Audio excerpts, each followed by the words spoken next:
My name is Whitney Calloway, and I spent 4 years memorizing the exact words I wanted to say at my own graduation party. I never got to use them. The backyard was strung with lights I'd paid for myself, working 2 jobs through nursing school while my parents told relatives I was still figuring things out. My sister Daphne sat at the head table in a dress I knew cost more than my tuition payment that month, smiling like she'd earned a place she'd never fought for. Dad stood up first, champagne in hand, and the yard went quiet. He looked right at me. "You didn't deserve this success. Your sister did." I felt my face go hot, but I didn't move.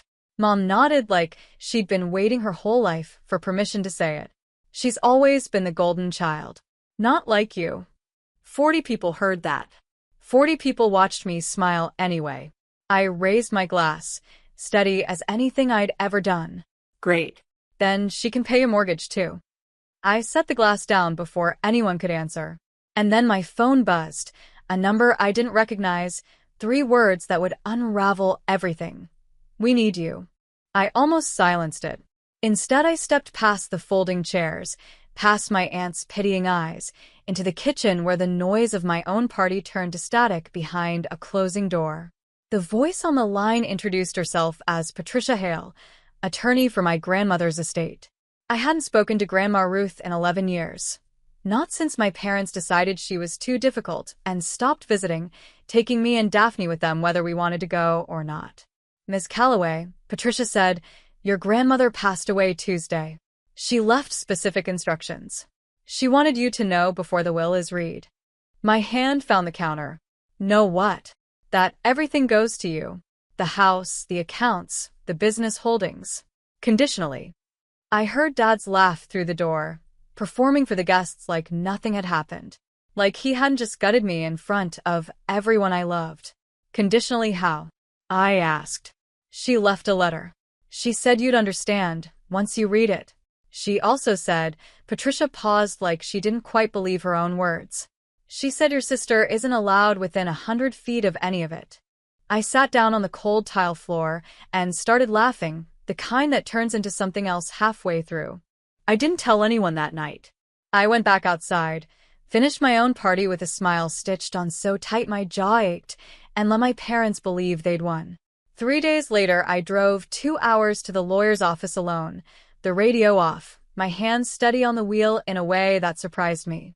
Patricia Hale was younger than I expected, sharp-eyed, the kind of woman who didn't waste words. She slid an envelope across the desk before we even sat down. Grandma Ruth's handwriting, the same loops she used to teach me cursive with on her back porch when I was 7 and nobody else wanted me around. "Whitney, I watched what your parents did to you for years and said nothing because I thought silence was kindness. It wasn't. It was cowardice, and I'm done with it now that I'm past consequences." My throat closed. I kept reading. "Everything I have is yours. Not because you're better than Daphne. Because you're the only one who ever visited me without being told to, and the only one who never asked me for anything." Patricia watched my face carefully. "There's more," she said. "The conditional part. Your parents don't know about the house yet, but they will. And when they find out what's inside it." She stopped herself. "You should see it before I say anything else." The house sat at the end of a gravel road I hadn't driven in over a decade, paint peeling, porch sagging, exactly as forgotten as Grandma Ruth had been. Patricia handed me a key that still had a piece of yarn tied to it, the same yarn Grandma used so she'd never lose it in her purse. Inside, dust covered everything except one room. The study door had a new lock, installed recently, and behind it sat a fireproof filing cabinet that didn't match the rest of the worn furniture. "She had this installed 8 months ago," Patricia said, "after she found out about the loans."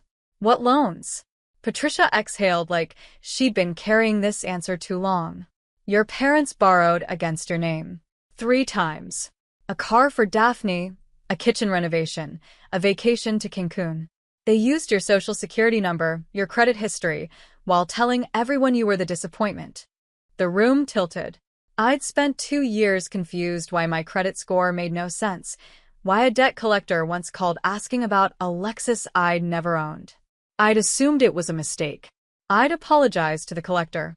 "Grandma found the paperwork," Patricia continued. She'd been quietly tracking it. She wanted you to have proof before you decided what to do with it. I opened the cabinet with hands that didn't feel like mine anymore. You said, "Next." Inside were folders labeled in Grandma's neat handwriting, dates, account numbers, copies of forged signatures that weren't even close to mine. She'd built a paper trail like she was preparing for a trial nobody else knew was coming. I sat on the dusty floor of that study for 3 hours, reading every page. The Lexus loan, $38,000, my name, my social, a signature with a loop in the W, I never make. The kitchen renovation, $52,000, same story. The Cancun trip Daphne posted about for 2 weeks straight, caption blessed, paid for with a credit line opened in my name while I was studying for board exams, surviving on ramen and 4 hours of sleep. Patricia found me there at dusk. There's a statute of limitations question, she said gently, but identity theft within family lines is still prosecutable in this state. I've seen it done. Prosecutable, I repeated, testing the word like it belonged to someone braver than me. You don't have to decide tonight, but I already had. Something Grandma Ruth wrote came back to me, the only one who never asked me for anything, and I understood for the first time that being good to people doesn't protect you from them. I called my sister that night. She picked up laughing, already half drunk on champagne that wasn't hers to drink.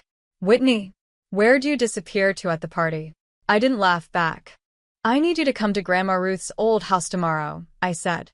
Bring Mom and Dad. The laughing stopped. Why would we do that? You know we don't go there. Because I found something that belongs to all of us, I said, and let the silence do the rest of the work. She showed up at noon the next day, Mom and Dad trailing behind her like she was still the one leading the family somewhere worth going. Dad eyed the peeling porch like it personally offended him.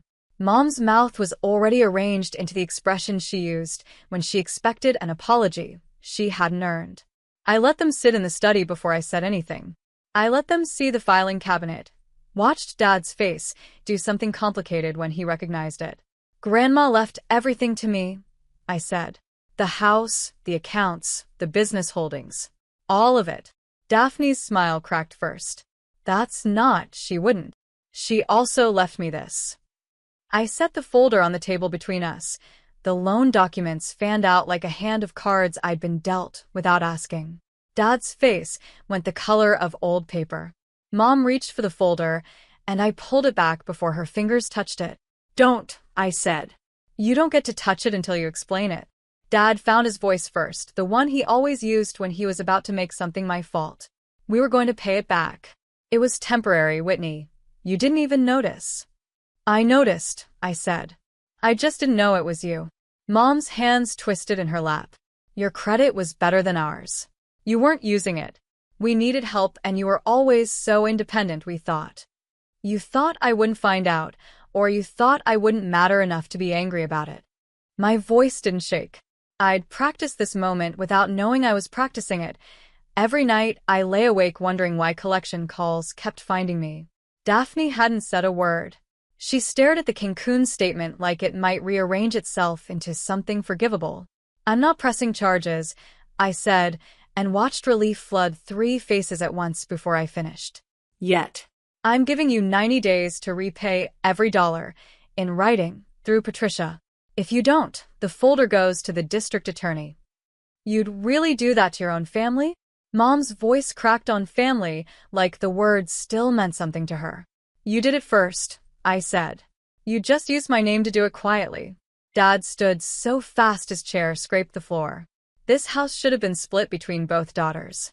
I looked at him steady. Grandma disagreed. Ask her why. They left without the folder.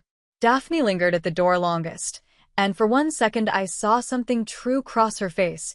Not guilt exactly, but the dawning math of a girl realizing the favoritism she'd ridden her whole life had a price tag, and I was the one who'd been paying it. The 90 days came and went. They repaid every dollar, wired in silence through Patricia's office, no apology attached because some people only know how to speak in consequences, never in remorse. I didn't chase the apology. I'd stopped needing it somewhere around the 3rd loan statement. I sold the Cancun photos a strange kind of peace, not forgiveness, just distance, the kind that lets you breathe. I kept Grandma Ruth's house. I fixed the porch first, then the study, and turned her fireproof cabinet into a bookshelf for the nursing journals I'd once been too tired to read. I hung a photo of her on the wall, where she could watch me build something steady from what she'd left behind. Daphne and I speak twice a year now, careful and polite, like strangers who once shared a childhood. My parents call on holidays. I answer sometimes. I didn't get revenge that night at my graduation party. I got the truth, and then I got to choose what I built with it. That was enough.